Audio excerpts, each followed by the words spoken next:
Masdan ninyo ang pagkabuti at pagkaligaya sa mga magkakapatid na kitahang magkakasama sa pagkakaisa.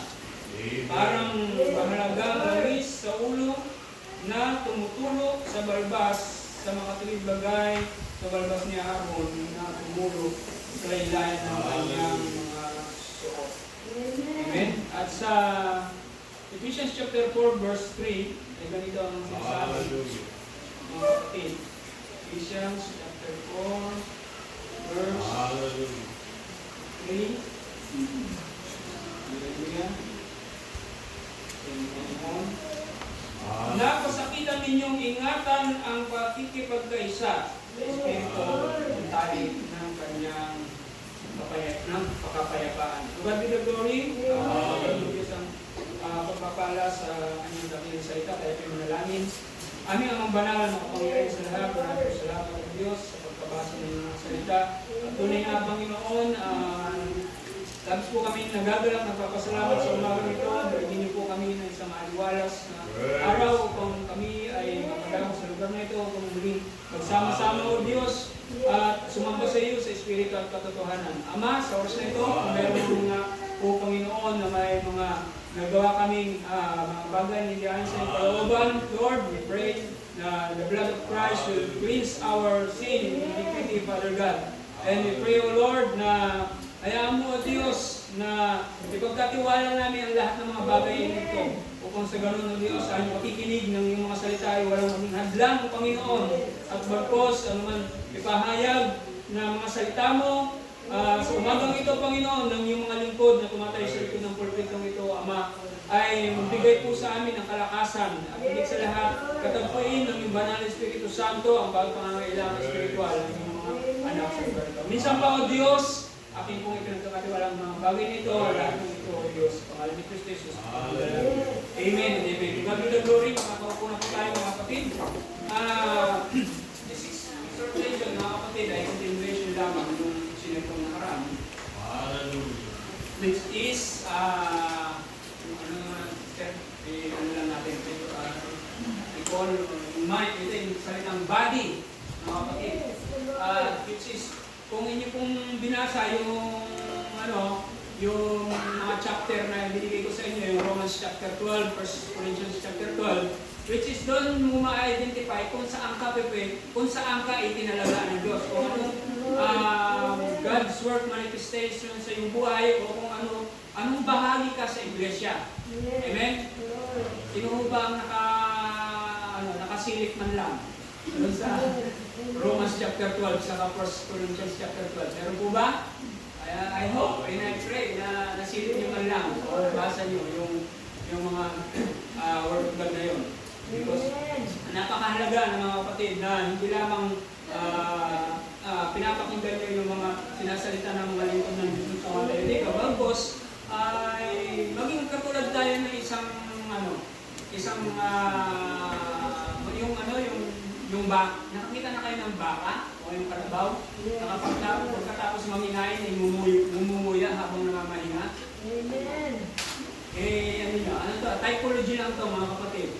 Kung maging katulad tayo ng baka habang namamahinga nag-meditate, mumumuya yung mga salita ng Diyos. Di ba napakain lang nun, mga kapatid? Imagine nyo lang, mga kapatid. Hallelujah. So sa pagkakataon ito, patuloy natin tatalakay yung salita body or pinakita ko nga sa inyo, yung stands for, of course, the body of Christ. Tulad natin ito sa physical body, physical body, or the study of anatomy, mga kapatid. And of course, the church na kung saan, spiritually speaking, ay inihalimbawa ng mga apostol at ng mga Panginoon sa Kristo ang katawan niya sa physical na kaanyuan. Amen? So dito, mga kapatid, with our good relationship in each everyone, which is the body of Christ. Ikaw at ako yun. Napakahalaga yun, mga kapatid. Amen? Then, we need to obey the church order inside and outside. Amen? So kung hindi nyo masyadong kapisado, ano ba yung mga do's and don'ts? Mga doon na hindi natin napapatay gawin sa loob at sa labas ng iglesia. O yung mga bagay na ikabubuti po ng bawat isa, mga kapatid. Kung pwede yung konsultahin yan, meron tayong library dyan, open man yata dyan ng church order. Silipin nyo yung mga bagay nito. Bibigay sa atin ng kalaman at information. Amen? Discipleship or yung maging disciple must always be disciplined. Amen? Sabi nga po doon sa yung quotation na magbito sa inyo, hindi ko lang yung exact, pero may nabanggit kasi ang dating FEM o President Marcos na a great nation should have a disciplined people. The great nation, may nabanggit yun. Ang isang takilang bansa daw, tulad ng Singapore, kung ano-ano pa. Actually, ang Singapore, mga kapatid, pag napunta daw nga kayo, doon nabanggit ko na sa inyo, ay talagang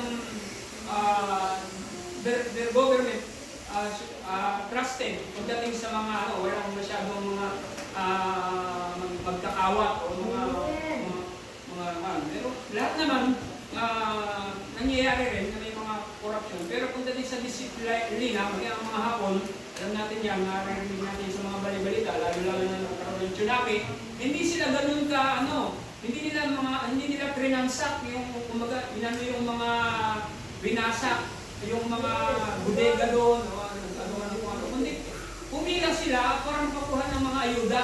O yun, di ba nalaman niyo naman yun? So bakit ko po nabanggit ito mga bagay nito mga kapatid, ano? Bakit natin nire-recall ang mga bagay nito? Ayon yung sa ating binasa kanina sa mga salita ng Panginoon, ay napakahalaga ng pagkakaisa. Amen? Amen po ba? At sabi ng mensahero, mga kapatid, dito sa ano, no?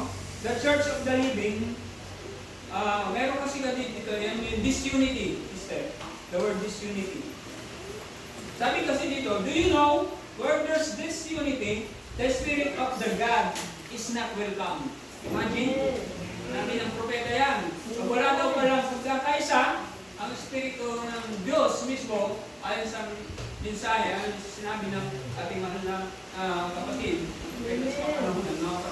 ay ang Diyos ay para bagang hindi siya welcome. Amen? So ano pipiliin natin? Maging disunited tayo or be united? Of course, sa lahat ng pagkaan, sa lahat ng samahan, anumang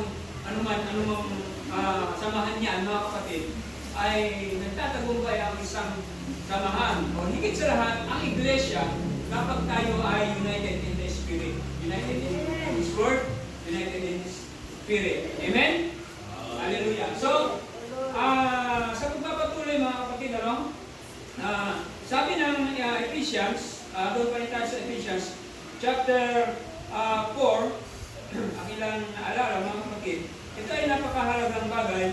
Alam natin na Ephesians chapter 4 verse 11 to 12 ay ito yung mga major ministry na iniwan ng Panginoong Jesucristo upang i-demonstrate ng mga lingkod niyang pinili sa kapanahunan. Amen? Meron tayong star messenger, meron tayong leader of prophet sa kapanahunan. Ngunit, ang sabi, hindi ko lang kung saan mensahe, pero I do believe sa Seven Church Ages ko nabasa to. Ang iniwang ministeryo ng ating Panginoon sa Kristo, mga kapatid, ang nagdi-demonstrate ngayon ay walang iba, ang fivefold ministry. Ang fivefold ministers sa loob ng iglesia.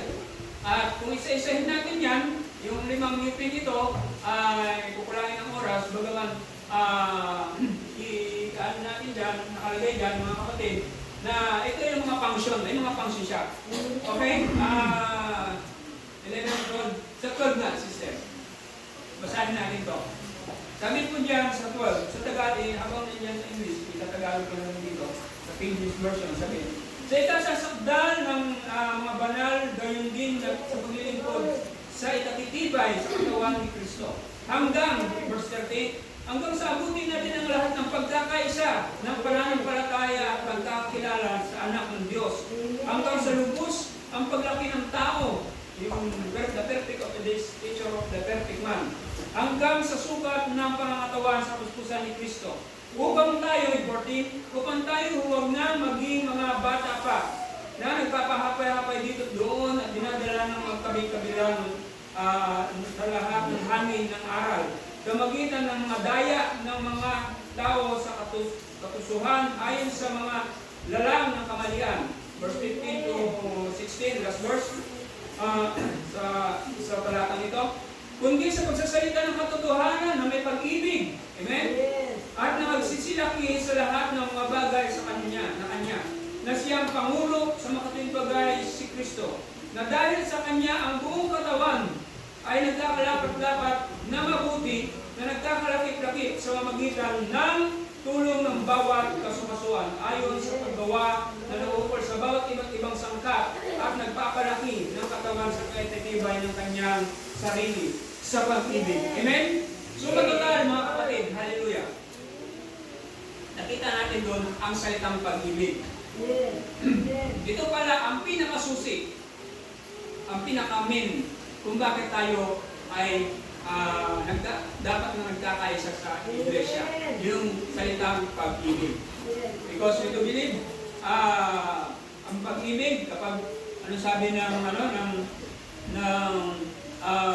John chapter 4, or amen? Hallelujah, or the multitude of our sin. Ano sabi doon? Hallelujah. Praise God. Ang dakilang pag-ibig mismo, mga kapatid, ay aalis ng maraming kasalanan. At sa 1 John chapter 4 verse 18, I need to say, sabi nga dito, walang takot sa pag-ibig, kundi ang sakdal ng pag-ibig na napapalayas ng takot. Sapagkat ang takot ay may kaparusahan, ang natatakot ay hindi pa pinasasakdal ng pag-ibig.